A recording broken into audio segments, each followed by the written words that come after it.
Hello and welcome back to my channel. My name is Marcel and you're here to hear about Grendel.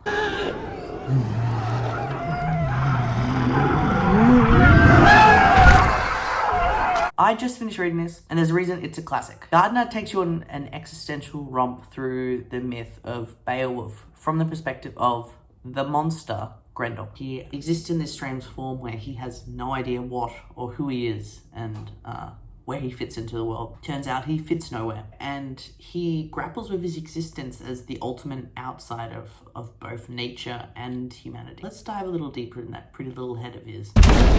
In Gardner's story, we meet Grendel confronting an enemy of his childhood, the ram. As the ram attacks him over and over, Grendel gleans that nature and the world runs on mechanical forces, cold forces that are triggered by certain inputs, and then the same output comes no matter what. This kind of launches Grendel into his own examination of where he fits in and whether these mechanical forces govern him as well. He watches the humans nearby as they grow into a little kingdom through wars and slaughter, basically. And then after he sees them all set up, he watches them tell these stories through the voice of the Shaper, who is a great storyteller. He watches these stories form, these myths and legends form around these wars, which Grendel witnessed himself. Grendel knows the reality of what these wars were actually like, and he's absolutely fascinated that this Shaper can create these myths and change people's ideas about themselves. It's a seductive fantasy that he wants to believe. When he seeks out the great dragon, the dragon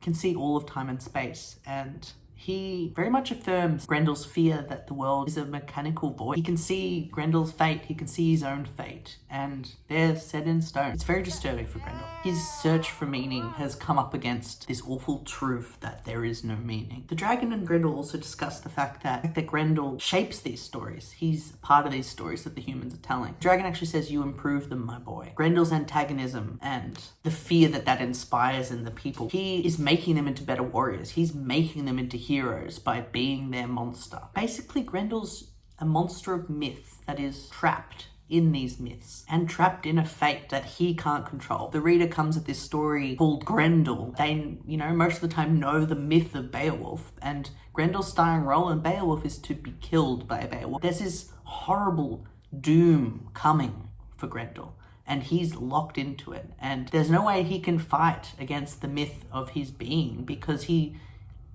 has the appearance of a monster and is treated like one. When he watches all the people listening to these fantasies while they sit together and drink mead in a hall, and he's out in the dark and the cold, it's almost like a jealous rage. They get to have some sort of existence that is filled with fallacy. So he becomes an agent of meaninglessness. He acts to destroy these fantasies that humans are using to comfort themselves. And this continues when Grendel meets a self-proclaimed hero and he doesn't participate in the narrative that he's supposed to. Grendel refuses to kill him. He will not give him the noble death that he desires, and he actively tries to deconstruct the hero's idea of himself. Grendel fully encompasses what plagues him. His inability to find meaning in his own life, his own doomed life, means that he becomes an agent of chaos. He kills randomly. It's a game for him. In this way, Gardner deconstructs human meaning. Grendel actively consumes it and eats it or spits it back out again. And so in himself, he represents that chaotic